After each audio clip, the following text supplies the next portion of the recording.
So welcome to Living Your Best with advanced, metastatic, chronic, and non-curable cancer, supporting the quality of life throughout the cancer journey. Today's topic is goodbye brain fog, strategies to get your thinking back on track. My name is Nikki. I'm one of the program team members at Wellspring, Alberta, and I'm so pleased you could join us for tonight's speaker. I am going to start with a land acknowledgement. Our health and well-being are connected to the land and to the environment that surrounds us. We acknowledge that the land we share, learn, and live on are the traditional territories in Alberta of Treaty 6, Treaty 7, and Treaty 8. This is also the home of the Métis settlements and the Métis Nation within Alberta. Here at Wellspring, we are both settler and Indigenous, and we pay tribute to those whose footsteps have marked these lands for centuries. Wellspring acknowledges the traditional healing pathways and knowledge of our interconnectedness with the land as gifts provided by elders and knowledge keepers. Throughout the year, Wellspring Alberta offers more than 70 evidence-informed programs that address the emotional, social, practical, and restorative needs of people living with cancer. These programs are offered at no charge to our members and without referral. Our mission is that nobody has to face cancer alone. Living Your Best is a collaboration with Cancer Care Alberta and Wellspring Alberta. And to introduce Heather. So as I mentioned before, Heather is a longtime friend and collaborator with Wellspring Alberta. Heather has more than 35 years of scientific and clinical experience in brain behavior relationships. After developing and implementing evidence-based research relating to cognitive rehabilitation, she became the Director of Cognitive Rehabilitation for Maximum Capacity, where she currently sits as President and CEO. For maximum capacity, Heather developed brain fog programs to help people improve how they think, feel, and function. And some of you may have benefited from the brain fog program that we run here at Wellspring, Alberta. Heather has been published in scientific journals and spoken internationally on topics of cancer-related brain fog, dementia, cognitive rehabilitation, seniors' brain health, social isolation, and loneliness. So please join me in welcoming Dr. Palmer. And with that, Heather, I will turn it over to you. Perfect. Thanks, Nikki. I'll just quickly share my screen and get confirmation that everybody can see the slides. How is that? Looks good. Perfect. Wonderful. Great. Thank you, Michelle, for the thumbs up. It's always helpful to a speaker when you get some sort of acknowledgement that the technology is working. So thank you so much for the introduction and for the opportunity to chat with everyone. As Nikki mentioned, I do have a long-standing relationship with Wellspring. I've been very fortunate in my work. I work with seniors. My specialties are seniors and independent of that, people living with cancer. And I have met some of the most amazing people and had the opportunity to work with some of the best people. I will confess that Wellspring Calgary, Wellspring Alberta now holds a very, very special place in my heart. And I come out as often as I can to do some work with them.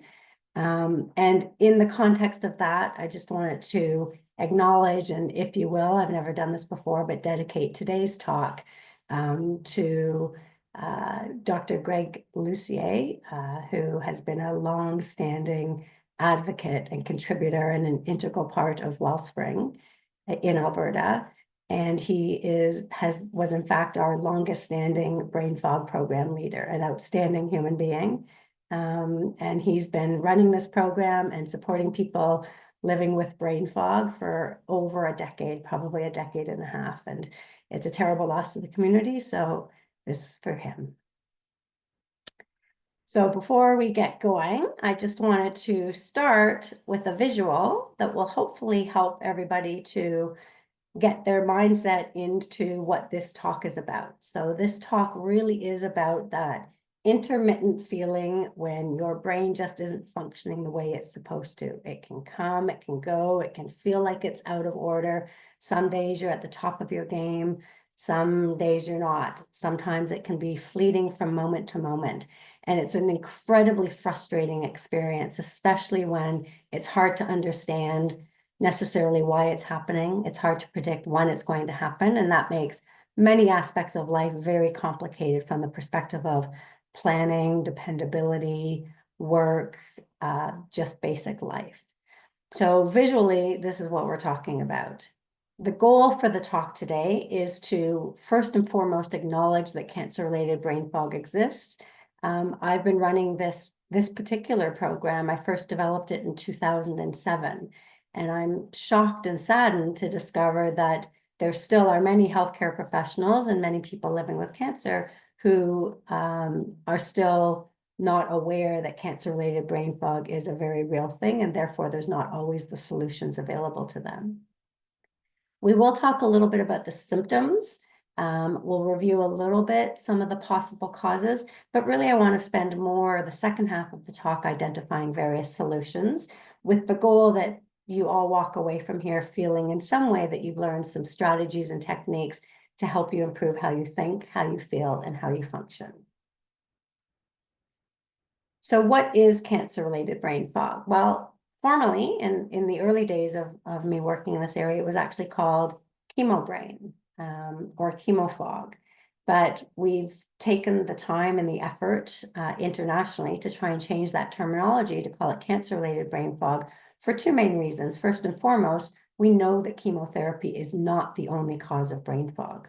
So there are many people who don't even have chemotherapy or before chemotherapy even begins, and they still experience the exact same symptoms and the same disruption to their life as others from the brain fog perspective. But similarly, because I work across populations, I can assure you that cancer is not the only cause of brain fog. There is age-related brain fog. There are very disease-specific aspects of or kinds of brain fog. If any of you remember when you had a baby, there's, the dumb mum, the brain fog, there's stress-related brain fog. So brain fog is not just unique to cancer, but what makes it unique is that most people who are being treated or living with cancer will experience brain fog at some point during their journey. So for the most part, we're just going to define it as a constellation of cognitive changes that come about as a result of some aspect of the cancer journey. And the symptoms can be variable, but they are most commonly the same sort of symptoms typically affect people in similar types of ways. We're still all individuals, and how it actually impacts our life and how we manage it will vary considerably. But for the most part, people living with cancer-related brain fog will experience some of these symptoms. And certainly if there are symptoms that I don't mention that you are experiencing that are particularly troublesome to you, by all means, put it in the chat and we can try and address it at the end of the talk as well. But for what I'm going to do is I'm going to identify the common symptoms that have been identified through the literature and through the various groups. We've had more than 5,000, probably 8,000 people go through the brain fog program at this point in Canada and the US. So we feel pretty confident in describing this multitude of symptoms. So the first one I'll talk about is memory, because most people do talk about memory. They tend to use that term in a very general catch-all phrase. And usually when people are talking about memory, they're actually referring to changes they've noticed in their verbal skills. So changes, having difficulty coming up with a word that they want to come up with, having difficulty remembering how to spell a particular word, or having difficulty when they send an email, all of a sudden they feel that they've put a sentence in there and the sentence isn't there, and they read their email later and their email suddenly doesn't make sense. So a lot of these type of memory, verbal types of changes are the ones that people are experiencing. Others will say from a verbal perspective, memory, they have difficulty with reading. So they can't necessarily remember the information that they've read. They put their book down at night, they wake up the next day, they start to read their book again. Maybe it's the night again, and they don't remember the gist of what they had read the night before. And it's interesting, I like to talk a little bit about the reading one, because this is where we start to get into the confusion around, well, am I not remembering the information, Or is it possible that I wasn't paying attention or concentrating at the time I was reading? And the bottom line is that if we don't pay attention to content, our brain's not going to absorb it and we're just not going to remember it later. And there's lots of evidence to demonstrate that attention and concentration become compromised as a result of many aspects of the cancer journey, right from pre-diagnosis through diagnosis, through treatment and beyond. So attention and concentration are certainly a big factor. And if you're noticing memory challenges, then you might want to go back. Like if somebody says, a child or a friend says, hey, I already told you that, try and take yourself back and evaluate, well, was I paying attention when you told me that? Perhaps my attention and concentration weren't up to snuff. Because if you don't get the information into your brain, there's nothing for it to come out later. And attention and concentration is one of the barriers to getting it in. But really where most of the changes are that people identify and talk about, it's within their executive functions. So their higher level functional skills, primarily operated through our frontal lobes. And this can include mental calculations, decision-making, strategic processing, planning, organizing, multitasking. So that's probably the number one challenge that we hear from cancer survivors is that just, they go to throw something in the dryer and then they forget about their laundry until 3 days later when they're looking for a particular item. Their ability to run from item to item and come back and complete the first item, that level of multitasking becomes more problematic. And as a result of that, that's starting to have an impact in life, in our experiences with the complexities of family life, complexities of work life, complexities of relationships. So multitasking certainly is playing a big role. And within that, it's a phrase that we've come up with that we call the mental pop-up. And I really think this is what's affecting a lot of people. And the mental pop-up is that experience where information just pops into mind when you need it to. And this actually is one of the biggest contributors to successful multitasking is out of the blue, it'll pop into mind, oh, I've got to go turn the oven on, or I have to go pick up the children, or I have to charge my phone or walk the dog or get dinner started. Like our days and our lives, information is popping into our minds at a very, very regular and rapid pace. And what happens for some reason is for those who are experiencing cancer-related brain fog, it's as if that the mental pop-up is not functioning properly anymore. Information isn't popping up as easily and as readily as it used to, or maybe it's popping up too early and then you're forgetting about it, or it's popping up way too late. But that timeliness, the act of it popping up and then the timeliness of it seems to have been compromised by some aspect of the cancer journey. And that's certainly going to have a domino effect on so many other aspects of your cognitive abilities. If we go back to the symptoms, there's also motor function and coordination changes that a lot of people will talk about, and they don't necessarily think of this as being a brain-related change, but in fact it is that, and as well as spatial skills. So some people might notice that they have all these unidentified bruises on their body, they're bumping into items, they're dropping things a lot more often. When they're driving the car, they're turning too wide, they're turning too tight, they're having difficulty parking in parking lots, they're going a little bit further. A lot of this is a combination of motor function, coordination, and spatial skills. And there is evidence to demonstrate that some aspect of the cancer journey is impacting at least our spatial skills, and then that's having a domino effect on motor function and coordination. So spatial skills is your concept of where your body is relative to the space around you. And when that becomes compromised, that's where you might go to reach something and you overreach or underreach. Or you go to walk through a doorway and you misjudge the door jamb and you end up hitting the edge of the door jamb, and then you actually knock yourself the other direction. And with subtle changes in motor function and coordination, that may result in a fall, whereas before you would have not have hit the door jamb in the first place, or if you did, you would have recovered from it and not actually have fallen. So if you're experiencing some motor changes, and if you're working with physio, consider also that there might be something going on in the brain as a result of some aspect of your cancer journey that's contributed to that. And then the final common brain fog symptom that I want to mention is mood and psychological well-being. So without question, we know that for many people, right from diagnosis through their entire journey, there will be changes in how they're feeling about themselves and their environment around them. And that's going to have an impact on how we think, because there's a very direct relationship between how we feel about ourselves and how we think. So if we were to look at the causes, there's no single cause, and we don't necessarily know exactly what's causing cancer-related brain fog. Obviously, the first finger pointing exercise has been to the chemotherapy, and that's why it's formally been referred to as chemo fog or chemo brain. And yes, there's definitely some evidence that chemotherapy is playing a role. There's evidence in human research, there's evidence in animal research, there's evidence that higher doses and certain combinations of drugs might put somebody in a greater risk category for having cancer-related brain fog. But as I mentioned earlier, not everybody who has brain fog has had chemotherapy or has even started their chemotherapy. They never get it. So there has to be other causes of the brain fog for cancer survivors, which in fact there are.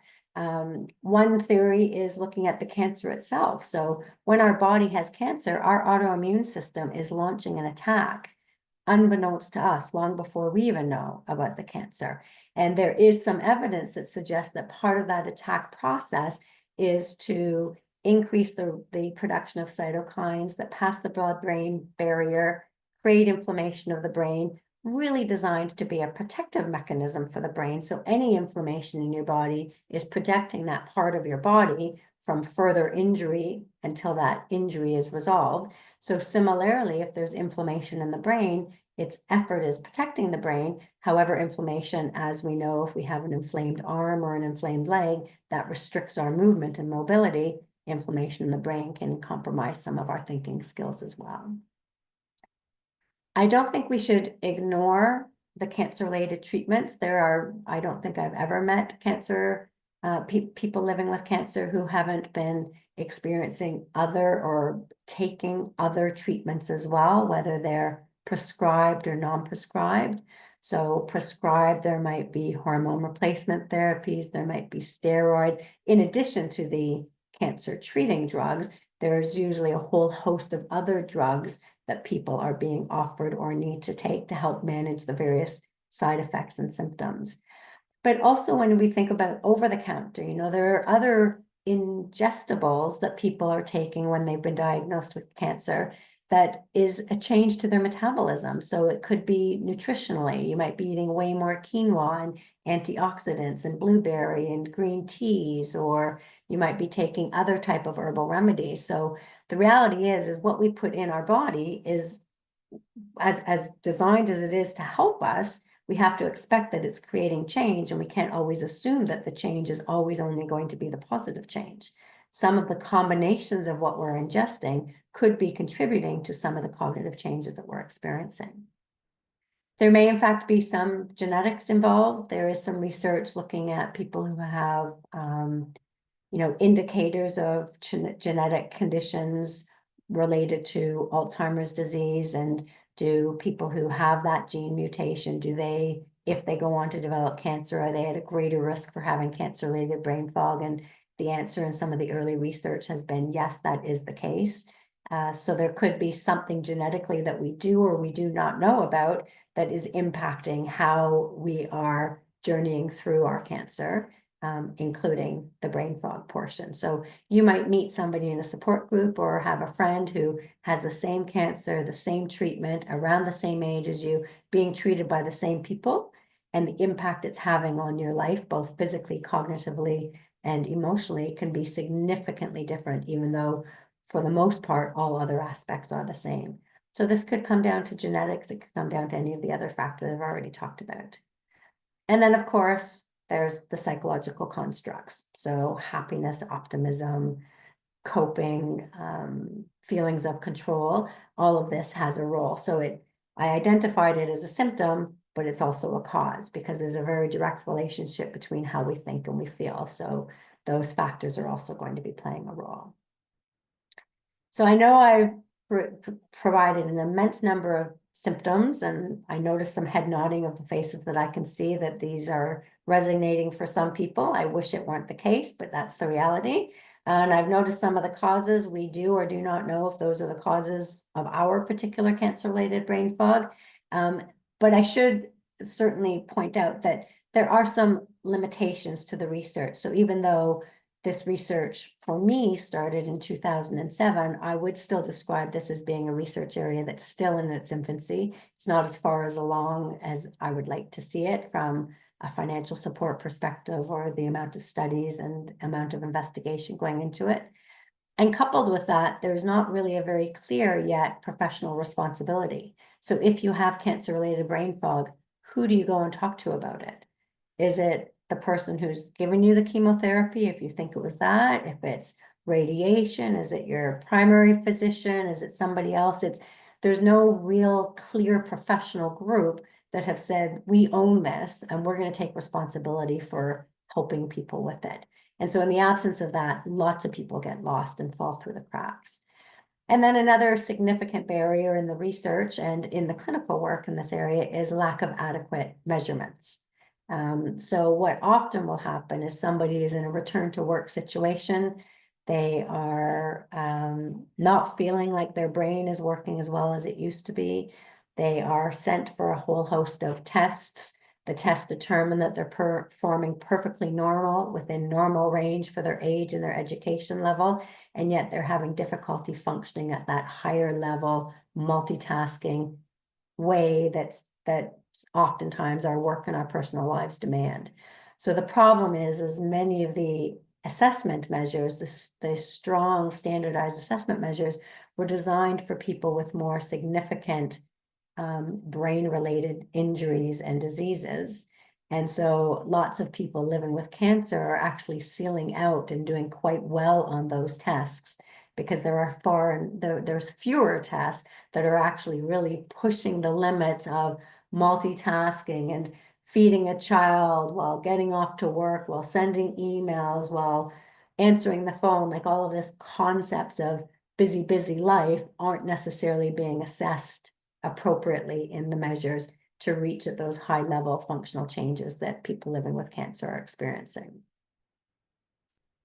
So before we go on to solutions, because I'm feeling like this is starting to feel very depressing so far, let's summarize what we do know. So what we do know is from, mass studies that have been done, questionnaire format, when they ask people internationally to identify, what are their main concerns related to their cancer, brain fog, irrespective of the country or the tool that they use to measure this, cancer-related brain fog typically comes up in the top three.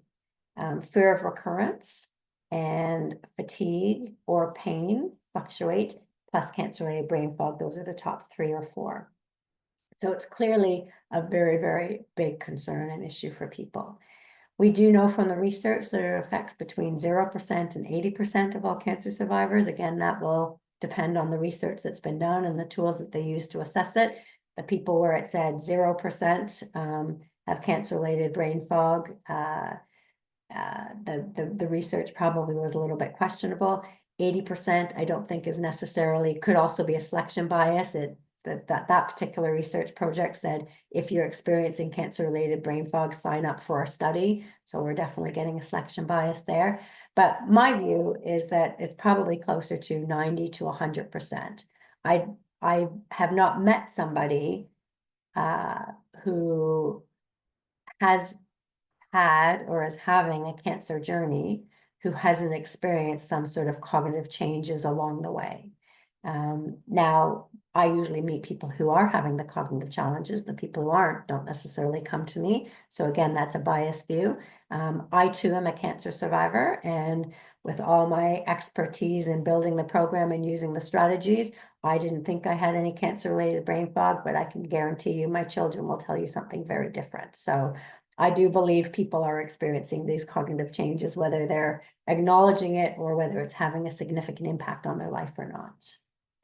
The symptoms will be variable. I identified common ones, but they will be variable, and they usually do improve over time, which is fantastic. But the severity and the duration of the condition is also variable. Some people will experience it for many years. Some people, it will resolve itself fairly quickly. And then others will participate in programs like the one offered by Wellspring, and they will really fast track and get their cognitive thinking back on track a lot faster.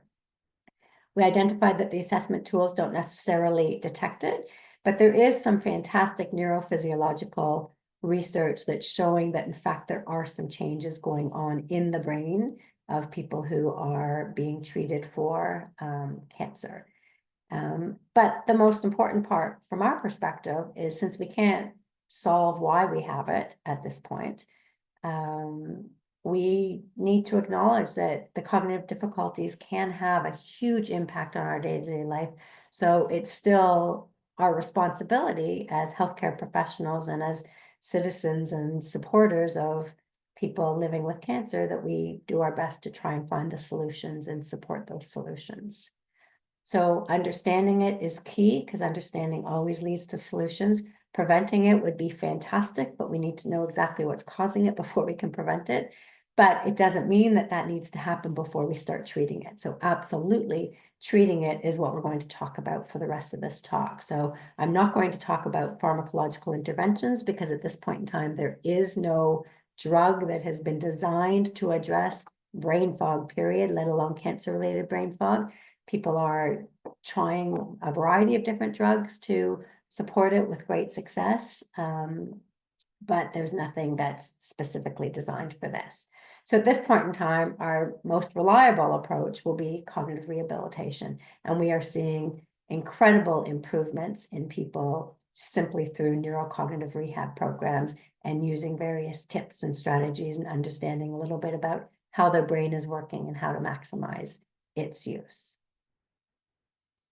So let's talk a little bit about what these neurocognitive techniques are. So it's really theories, the approach that we use in the brain fog program, and my area of research has always been based on the theories of neuroplasticity, which is that concept that our brain can build and repair connections between brain regions. So our brain is very, very plastic, and formerly, 3 decades plus ago, the common belief system was that your brain, once it's reached its full development, it just starts to decline. There's no more advancement that can occur. And now have proof and evidence that, in fact, you can continue to grow and improve your brain right until, if you're even 100, you can continue to learn and maximize your brain potential. And as an aging specialist, and I have met many people in their 90s and hundreds, I can say that we have been able to, and I work specifically with people living with Alzheimer's and various forms of dementia, that we still have the capacity to teach people to learn new things despite a disease that's specifically attacking the brain. So I'm a huge believer in neuroplasticity. It's a big word. It's hard to spell sometimes. I always have to check my slides to make sure I've spelled it properly. So rather than thinking about neuroplasticity and the neurophysiology of it, what I'd like you to think about is, imagine your brain as having a whole series of superhighways where information is going back and forth at rapid speed. And these superhighways, for some reason, for something to do with your cancer journey, they're just not functioning as well as they used to. There could be some cracks and potholes that have created, and now information can't go back and forth as fast as it used to. Or there might be temporary moments where a particular pathway is not working, and this could help to explain some of the ebbs and flows that we see. I can tell you, as we get older, and cognitive aging starts to occur in our 40s and 50s, not our 70s and 80s, like most people like to think. We do start to build these cracks and potholes, and it's well known as we get older that our thinking processes start to slow down, and our ability to divide our attention starts to become compromised because of the changes in the neural pathways. So it's not unreasonable to expect that there's going to be some aspect of the cancer journey that is going to either temporarily or possibly permanently impact some of these pathways. So the key is to keep that in mind, because I'm going to be referring back to that particular analogy. But the good news is we can change that. That's what neuroplasticity is. We can repair those existing pathways. So if you imagine that analogy I just gave you with the cracks and the potholes, every time you do something, let's say you use a technique to remember somebody's name, every time you use that, it's as if you're throwing another layer of pavement on that pathway. So the conscious effort to embark upon a strategy or a technique is throwing pavement on pathways. And the more and more we throw pavement on the pathway, that first picture in the screen, you're filling in those cracks and potholes and you're creating a smooth surface. Sometimes our pathways have become damaged for whatever reason, and sometimes they may not be easy to repair. It's always easier to repair an existing pathway than it is to build a new pathway. But we can build new pathways. It's like building new roadways or new on-ramps and off-ramps. It takes a little bit more time, a little bit more effort. You have to practice it a lot more. But as we've all learned, through growing up and learning our various sports and our multiplication tables and our poetry, etc., the practice is building that pathway that's creating the opportunity for the information to flow more easily and be accessible to us. So it is possible to build new pathways, and that's why I encourage people, first and foremost, to explore their existing strategies and embrace them and excessively use them. If they're not working as well for them, then also explore new strategies and techniques. What else can you add to your repertoire that's going to help you to build new pathways? And then the final thing I want you to think about from the perspective of your brain and using this road analogy is highway systems. Certainly here in Ontario, and I know as I used to live in Calgary, there is rush hour. We have snow and we get roadblocks and things get closed down. Our brains are kind of like that. There are going to be periods of time, especially periods of time during the day, where your brain just does not function as well as it used to, or other parts of the day. So it's kind of like a rush hour when your brain is just moving a little bit slower. So it's really valuable and important to discover what are those rush hour moments for you. Are you more alert in the morning than the evenings? It's most likely not the same as it was prior to your cancer. So what are those best times of day for you, and how can you manage and change your schedule around to maximize your best time of the day and use your weaker cognitive time of the day for activities that are less cognitively demanding? So the ability to think about these concepts and then be aware of it, plan and prepare can really make a significant difference to a successful day-to-day activities. So let's talk a little bit about, so keeping all of that in mind, I'm going to share with you the 3 components that we focus on primarily in our brain fog program. So the brain fog program is considered to be a multi-components. We focus on memory, of course, because that's what everybody says and feels and they sign up for. It's their memory that's the challenge. We then also focus a big chunk of our time on task management, and then we focus our final sections or sessions on psychological well-being. And interestingly enough, while the program is typically delivered in the same format, memory, then task management, then psychological well-being, a lot of people will find that they need support in one section more than the other. And possibly if they had one section first, like the psychological well-being portion first, perhaps the other portions they would have embraced them a little bit more. For the most part, though, I would say that for the people that I've delivered the program to, they say that the biggest benefits they get and the most immediate impact on their life comes from the task management section. So I'll briefly chat about each of these and give you through a few of the tips and strategies that we share in the program so that hopefully you can think about this and digest it later and take away some of them with you to start, putting into place in your personal lives. So with respect to memory, there are so many different ways to talk about memory, and I'm sure you've heard long-term, short-term, primary, episodic, semantic, secondary memory, etc. I like to, and those are all critical and important. There are entire courses on them. For our purposes, we're going to think about the encoding versus the retrieval, because that's where we can make a bigger change. there's less movement or ability to improve retrieval process in terms of techniques that are purely designed for retrieval. Retrieval being the process of getting the information out of your brain. So it's there. How can you pull it out when you need to? But what the biggest impact on retrieval is encoding. So the process of getting information into your brain.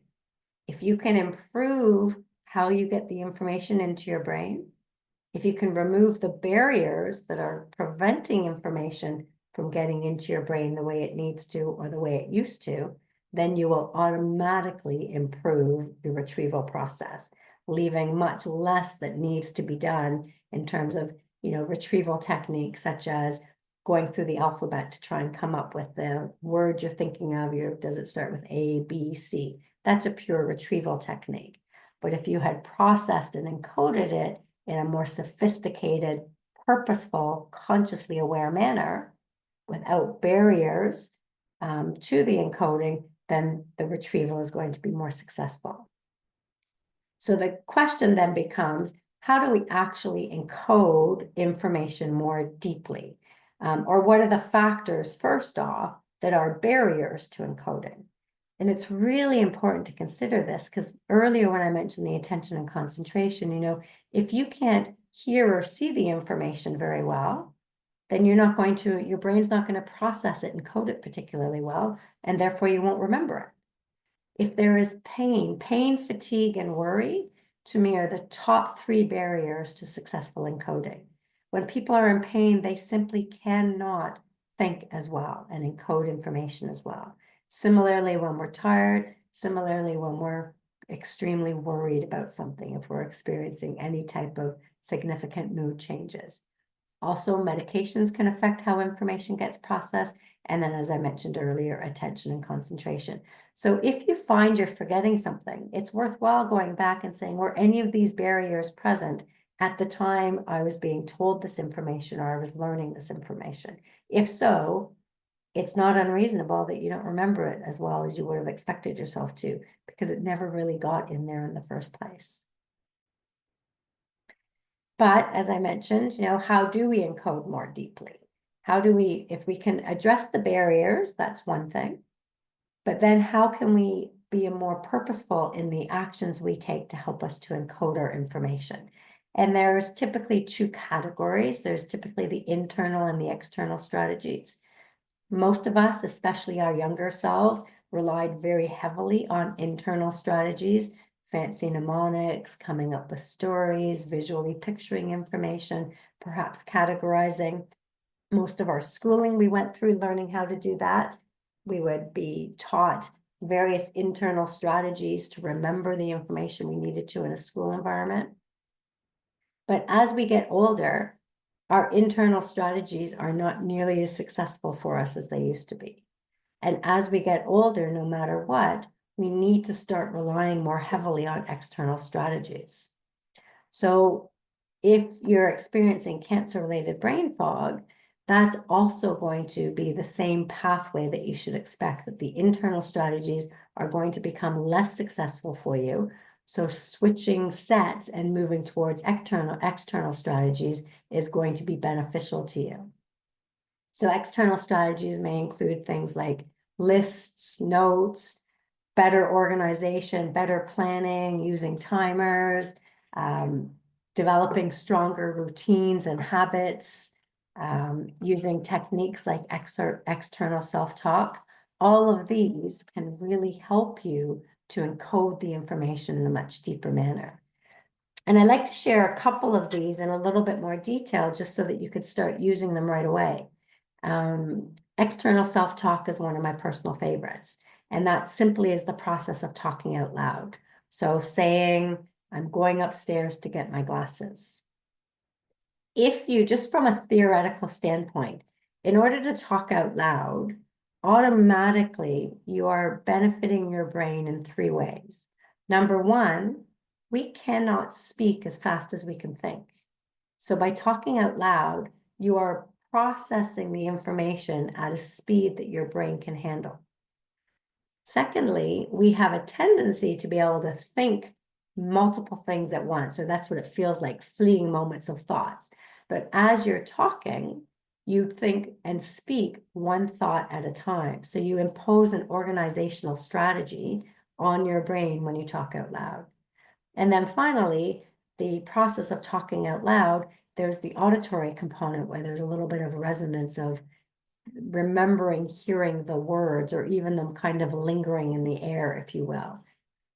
So by talking out loud, you've slowed down, you've processed just one thing at a time, and you have the auditory benefit of perhaps remembering what you've heard. And as a result of that, you end up remembering information a lot better. And people do this all the time. Like, people are often talking out loud. I will notice people will increase the frequency of their external self-talk when they're doing something that's complicated, like packing to go away if they're not using an external list, or if they're putting together a piece of IKEA furniture. You might see when it gets complicated, they start talking their way through the instructions out loud. So all of this is going to be a huge benefit to your brain.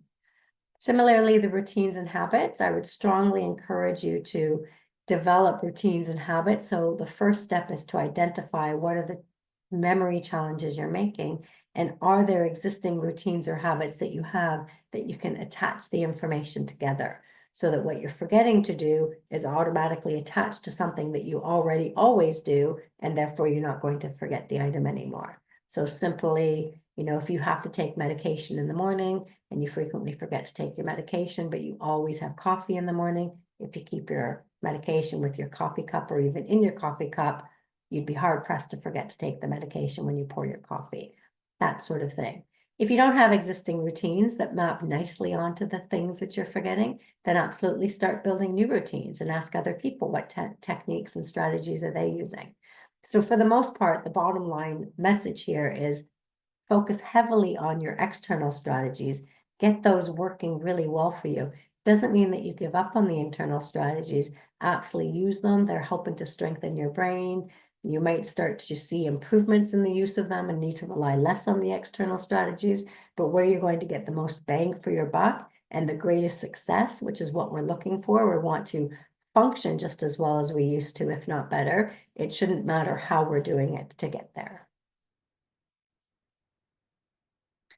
So a few tips from the memory section to get you started is make sure you start to explore your current strategy use and become very aware of the kinds of mistakes you're making. We encourage you to write them all down, take a log, look at them, evaluate, wow, I do everything, all my mistakes are at a certain time of day or related to a certain content or when I'm not paying attention. Those logs are immensely helpful.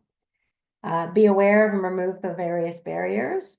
Learn and practice new techniques, and use your old techniques, bring them forward. I can't tell you how often I hear people say, oh, I used to always do that when I was working, or I did that when I was younger. If it was successful for you before, maybe there's a way you can bring it forward. And every time you're using these techniques and strategies, you're throwing more pavement on that pathway system.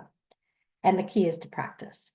Practice, practice, practice. Think of pavement, pavement, pavement, filling in the cracks and the potholes. For task management, the goal of task management really is to help to reduce feelings of overwhelm. And that's done by a particular step in task management that's called the simplifying step. But what task management is doing is it's helping people with both large and small. So it's the same process, irrespective of the size of the task that you have in front of you. And what it's doing is by cycling, it's 3 steps. Task management is 4 steps, actually. And as you cycle through the steps, it's helping to promote a feeling of present-mindedness as opposed to an absent-minded state. And when you're present-minded as opposed to absent-minded, you're less likely to make mistakes and you're less likely to get distracted. And if you get distracted when you're using task management, you're much quicker to actually get back on task. So what are these 4 steps? The 4 steps are stop, simplify, or stop, clarify, simplify, and monitor. And I'll just provide this information here for people who like to read ahead and are visual. But it's the first thing to know about these 4 steps is you want to be cycling through them very regularly throughout your day. Like, I'm not talking 3 or 4 times, I'm suggesting hundreds of times. So every time you, especially if you find you're very distracted and you're not multitasking particularly successfully and you're forgetting a lot of things and you're feeling absent-minded, that's when you really crank up task management. And an example would be every time you transition from one location to the next. That's an opportunity to just take the second or two that it takes to cycle through, stop. I'm going to stop. I'm going to take a deep breath. I'm going to clear my mind of the clutter. And then I'm going to be in a ready state to move into the second step, which is clarify. And that step is where you ask yourself 1 or 2, certainly no more than 3, very simple questions out loud, where you say, okay, where was I going? Or what was I doing? Or what was the priority?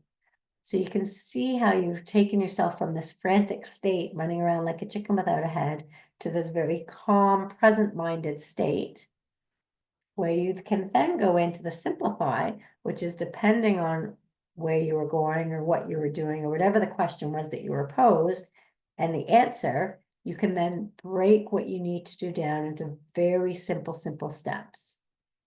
This, in fact, is the hardest part. So often we say, okay, I need to do my taxes.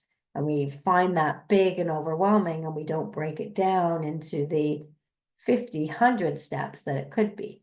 The goal with Simplify is to make each step so simple that you can't even talk yourself out of not being able to do it. So that you're successfully moving forward towards whatever the goal is. So many people want to get back into exercise at some point during their cancer journey, if not throughout, but they don't find they have the energy, and then they sort of lose their motivation and their routines and habits around it. And so a goal using task management for simplifying that, I mean, step 1 could be just find your running shoes. Step 2 might be put them beside your bed. Step 3 is put them on in the morning. Step 4 is walk to the end of the driveway. Step 5 is walk a little further, like very simple steps that's almost impossible to not execute to. And when you put enough simple steps together, you can get incredibly overwhelming, complicated things done. And it really makes you feel good about yourself for getting them done. And then the final step, so stop and clarify, a lot of people have described, really has saved their lives. It's just that momentary stop, take a breath, let's clarify and get present-minded so I don't do something absent-mindedly, which is where we make most of our mistakes. And then the simplifying really helps to take the overwhelm out of complex or bigger tasks, or even smaller tasks. We don't tend to skip steps when we have broken it down. And you can do it depending on the task. You can do it mentally or physically write the steps down. But then the final step is the monitor step, where it's not good enough to just stop, clarify, simplify once. You need to constantly monitor. If you're sitting doing one thing for a long time, you should constantly be stopping and clarifying. What am I doing? Should I still be doing this? Is it time to go? You're constantly monitoring and pulling your mind back to that present-minded state. So often we can get caught up in doing something and slip into the absent-minded state that we need this monitor loop to pull us back in. The example I often give is, because this happened to me, is I used to always check my emails just before going to bed at night. And there would always be something in an email that would then make me think, oh, I want to look that up. And that would lead me to looking something else up. And then before you know it, I'm looking at the migrating habits of polar bears, and it's 1 in the morning and I can't figure out why I'm so tired because I'm going to bed so late. You know, this tendency to get distracted. Whereas if we had just stopped and clarified and said, no, I'm just going to do, I set a goal, I'm only going to do a few emails, and then I keep checking in with myself, I'm less likely to get distracted. Or if I do get distracted, I'm in a stronger position to be able to make a decision about what I want to do next. And then finally, we have psychological well-being.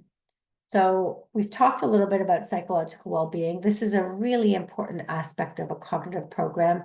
Most cognitive programs don't necessarily focus on psychological well-being, but there's every reason to believe that know that how we feel affects how we think. So psychological well-being generally refers to how an individual feels about themselves and their environment around them, and it can include a whole host of constructs. We identified and focus on the ones that are listed on the slide, so control, confidence, level of engagement, coping, and optimism. But it doesn't mean that other psychological constructs are not equally as important and equally impacting how well your brain is functioning. And the research has demonstrated quite clearly, and by research, I mean, groups of people who are given a whole bunch of cognitive tests and a whole bunch of psychological measures, and they're compared, and then they're maybe followed up years later. They find that people who have the higher cognitive tests have the higher psychological well-being measures, happiness, coping, self-efficacy, etc. Those with the lower cognitive scores have the lower psychological well-being. And then when those same people are followed up a couple of years later, if for whatever reason circumstance has changed, if their cognitive scores have gone down, interestingly enough, their psychological well-being scores have gone down to the same amount. Or if they've gone up together. So there's a very strong correlation between the two. We just can't tell causation. We can't tell, am I happy because I'm thinking well, or am I thinking well because I'm happy? It goes in both directions. So it's really important for any successful cognitive program to really focus heavily on the psychological well-being, because that in fact might be the biggest contributing factor for some people. And once that gets improved or gets resolved completely, then perhaps the other aspects of the cognitive program will be more successful, or maybe strategies and techniques and etc. will just be that much easier for the individual, and they'll find that they're back to their previous levels of thinking. And so this is just an example of how psychological well-being can funnel its way in this terribly negative spiraling cycle, where we have these feelings that there's something about our medical condition that is causing our memory problems. So let's put cancer in there. So because of cancer, I have cancer-related brain fog, and therefore I don't have control of it because I don't necessarily have a control over the cancer, which is not 100% true. We don't know for sure what aspects of the cancer are causing the brain fog that you might be having, but it doesn't mean that you don't have control over all aspects of it. We've just talked about all kinds of areas that you can have control over your own cognitive well-being. But there's a great tendency for people to feel, I've lost control, I don't have control. And when I feel like I don't have control, I don't have the confidence to necessarily do the things that I want to do. And with that lack of confidence, I might start to disengage. I remove myself from the activities, the social circumstances, etc., that I used to enjoy and do. And a lot of people start to get into this mindset when that's happening, where they convince themselves it won't work. So very negative terminology. Instead of how can I make this work, the terminology is more, I can't do this, it won't work, that will never work.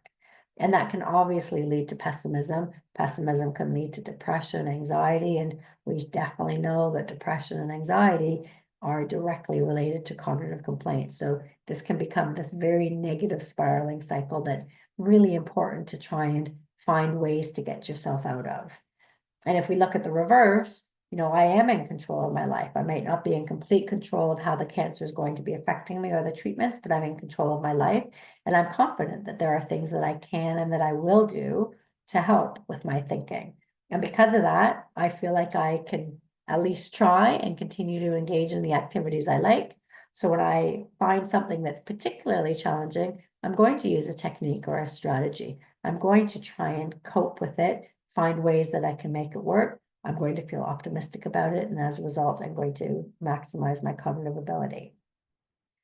And I'm certainly not a fool to say it's just as simple as showing 2 slides and saying, don't do this, do it this way. I know that's very, very difficult and challenging.